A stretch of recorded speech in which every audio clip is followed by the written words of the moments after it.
अस्सलाम वालेकुम। ये हमारा पेशेंट एहसन है। एहसन, और ये वीडियो हम आपकी इजाज़त से बना रहे हैं। जी बिल्कुल। एहसन, ज़रा बताएं हमें कि किस वजह से आप आए हो हॉस्पिटल? मैं दरअसल इधर दुबई में उधर स्टिंग वगैरह बोतलें उधर इस तरह की चीज़ें ना बहुत ज़्यादा मैंने इस्तेमाल की हैं, जिसका मेरे गुर्दों पे साइड इफ़ेक्ट हुआ। तो इस वजह से मैं अभी ये बीपी का प्रेशर पेशेंट हूँ और गुर्दों का भी पेशेंट हूँ। मुझे डायलिसिस का बोला हुआ है। 1.5 साल आप रहे हो दुबई में? जी ठीक है, तो वहाँ पे ये थोड़ा स्टिंग और कोक, पेप्सी, ओवरऑल जिस तरह के ड्रिंक्स हैं जो ये ज़्यादा इस्तेमाल करता रहे, तो उसकी वजह से इसको थोड़ा इशू है कि ज़्यादा अरसा इस्तेमाल किया है। तो अब जब हमारे पास आया था तो अब किडनीज़ की जो रिपोर्ट्स आई हैं उसमें इसके दोनों किडनीज़ जो है वो वर्क नहीं कर रहे, और अब आगे अल्लाह करे इसके साथ आगे जो चीज़ें हैं इसका जो ट्रांसप्लांट है वो जल्दी हो जाए, क्योंकि और ऑप्शन नहीं है हमारे पास। तो अभी तो इसको हम डायलिसिस वगैरह पे भेज रहे हैं, लेकिन ओवरऑल प्रॉपर जो इसकी ट्रीटमेंट है वो इसका ट्रांसप्लांट ही है। ऐसे ये बताओ कि वहाँ पे आप पानी कितना को इस्तेमाल करते रहे हो और ड्रिंक कितना को ये जो स्टिंग वगैरह इस्तेमाल करते रहे हो? पानी उधर रूम में जब थोड़ा सा खाना खाना उसी वक्त थोड़ा सा इस्तेमाल किया, वैसे नहीं। ड्रिंक्स उधर ना सस्ती हैं, पानी महंगा है, तो इस वजह से भी वो बंदे बाहर जाते हैं ना, तो उधर एक दो दिरहम का डब्बा मिल जाता है, उधर से पकड़ते हैं, पी लेते हैं, तो इजी हो जाता है उनके लिए। वो कहते हैं जाते जाते बंदा डब्बा पकड़ लेते हैं, कहता है चलो यार जाते जाते ड्रिंक ही बंदा पी लो, पानी उधर नहीं ना उधर पीते।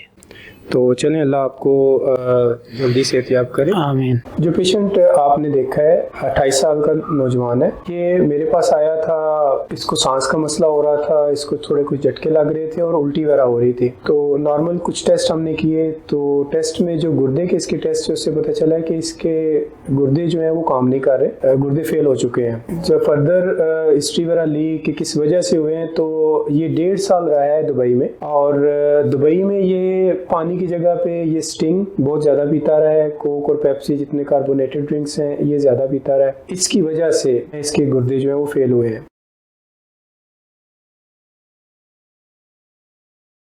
मैंने आज का मौजू यही स्टिंग और ये ड्रिंक्स ही रखे हैं, क्योंकि हमारे आगे पीछे देखें कि कितने जो नौजवान हैं और कितने लोग हैं जो इस स्टिंग या जितने कार्बोनेटेड ये कोक और पेप्सी है इसका इस्तेमाल कितना ज़्यादा करते हैं। तो मैं ये ज़रा बताना चाहूँगा कि स्टिंग बेसिकली जो एनर्जी ड्रिंक्स हैं, जिसमें स्टिंग है या रेड बुल है या और बूस्टर, इस तरह के जिनके ऊपर भी लिखा होता है कि एनर्जी ड्रिंक्स हैं, सबसे पहले कि इसके अंदर कौन सी ऐसी चीज़ें हैं जो हमारे गुर्दों को नुकसान कर रही हैं। जो एक रेगुलर स्टिंग का ड्रिंक है उसमें बड़े चीनी के तकरीबन 12 से 14 चम्मच होते हैं। इतनी चीनी आप लें, अगर गिलास में डालें तो ये आधे से पौना गिलास बन जाता है, तो इतनी चीनी नॉर्मली तो कोई खा नहीं सकता। तो इसी तरह जो कोक है या पेप्सी है उसमें भी तकरीबन 10 बड़े चीनी के चम्मच होते हैं। जो शुगर की मिकदार मैक्सिमम हम 24 घंटे में ले सकते हैं वो तकरीबन 4 से 6 चम्मच है। तो आप अंदाजा करें कि अगर हम 10 बड़े चम्मच एक ही ड्रिंक में ले लेते हैं, तो बाकी जो शुगर हम लेते हैं जैसे चाय के साथ या बाकी किसी की चीज़ के साथ भी, तो अगर ना भी लें तो 10 चम्मच तो ये पहले ही हमारी डेली एक रिक्वायरमेंट है, उससे बहुत ज़्यादा चली गई है। अब एक सवाल पैदा होता है कि ये चीनी हमें महसूस इतनी क्यों नहीं होती। इसके लिए इन्होंने इसमें फास्फोरिक एसिड होता है उसको ऐड किया होता है, जो कि इसकी मिठास जो है उसको महसूस नहीं होने देता, इसको सप्रेस कर देता है, उसकी जो शुगर होती है, तो हमें फील नहीं होता।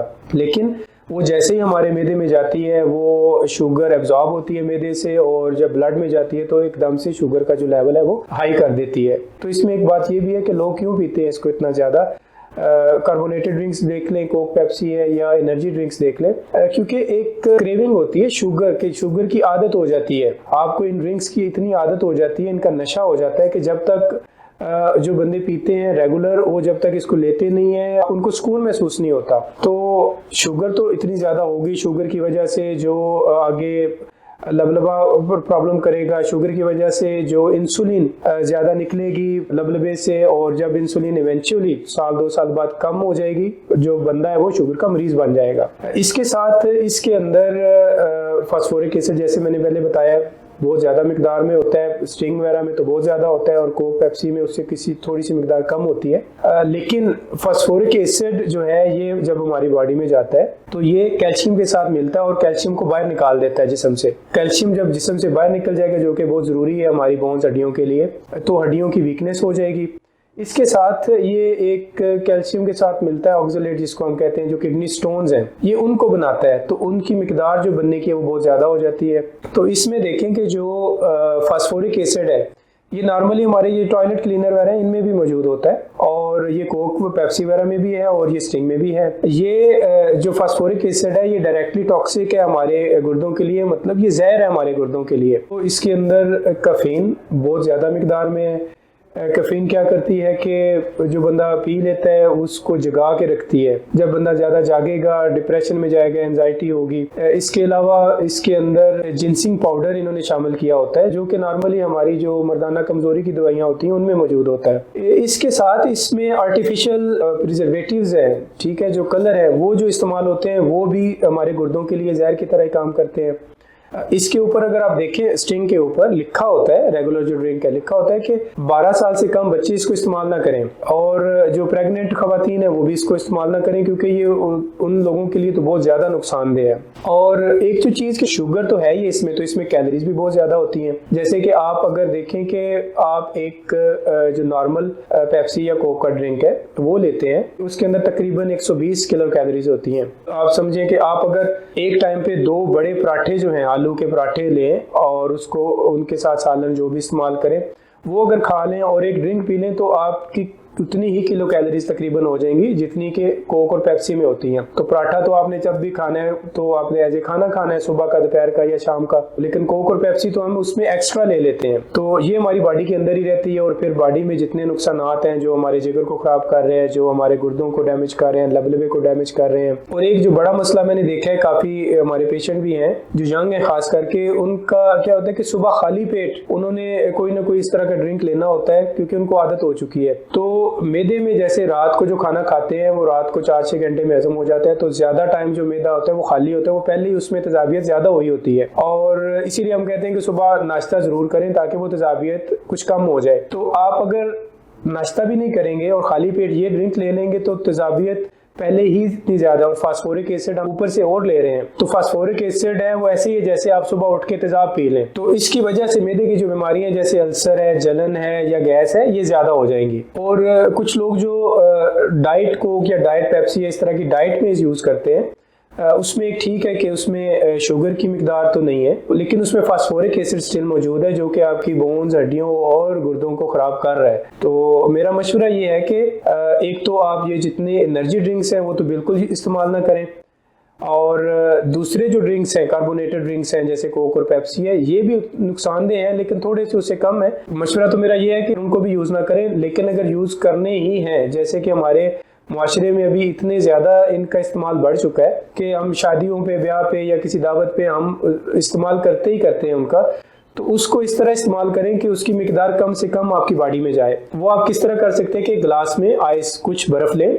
और उसके बाद उसको ऊपर से जो भी ड्रिंक लेना है उसको आइस में मिक्स कर लें, उससे उसकी मिकदार ज़रा कम हो जाएगी। इन ड्रिंक्स के ऊपर लिखा होता है कि इनको ठंडा करके पिएं, आप कभी इनको गर्म पी के देखें, आपसे पीने नहीं होगा, क्योंकि जितना ठंडी होगी ये आपको मिठास महसूस नहीं होगी, जब ये गर्म होगी तो आपको ये मीठा महसूस होगा। तो इसकी क्वांटिटी, इसकी मिकदार कम से कम इस्तेमाल करें और रेगुलर यूज बिल्कुल ना करें। रिसर्च के मुताबिक तकरीबन 2 लाख डेथ्स हर साल इन ड्रिंक्स की वजह से होती हैं, वो डायरेक्टली या इनडायरेक्टली इनसे रिलेटेड है। इसके अलावा जो एनर्जी ड्रिंक्स हैं या कार्बोनेटेड ड्रिंक्स हैं, इनमें आर्टिफिशियल स्वीटनर जो मसनूई मिठास पैदा करने के लिए केमिकल यूज होते हैं, जिनमें एक टाउरिन है और एक एस्पर्टेन है। एक स्टडी के मुताबिक ये दोनों केमिकल जो कैंसर का रिस्क है, जो खतरा है, उसको 2 से 4 गुना बढ़ा देते हैं। मेरी तमाम वालिदैन से रिक्वेस्ट है कि एनर्जी ड्रिंक से अपने बच्चों को जितना दूर रख सकते हैं उतना दूर रखें, और जो कार्बोनेटेड ड्रिंक्स हैं जैसे कोक है या पेप्सी है, उनकी मिकदार को जितना महदूद कर सकते हैं उतना करें, ज़रूर करें। मैं नहीं चाहता कि जैसे हमारे पास मरीज़ आया है, इसकी उम्र सिर्फ 28 साल है, कि इसकी जगह पे कल को कोई और हो। अल्लाह पाक हमारे लिए और आपके लिए आसानियाँ पैदा फरमाए,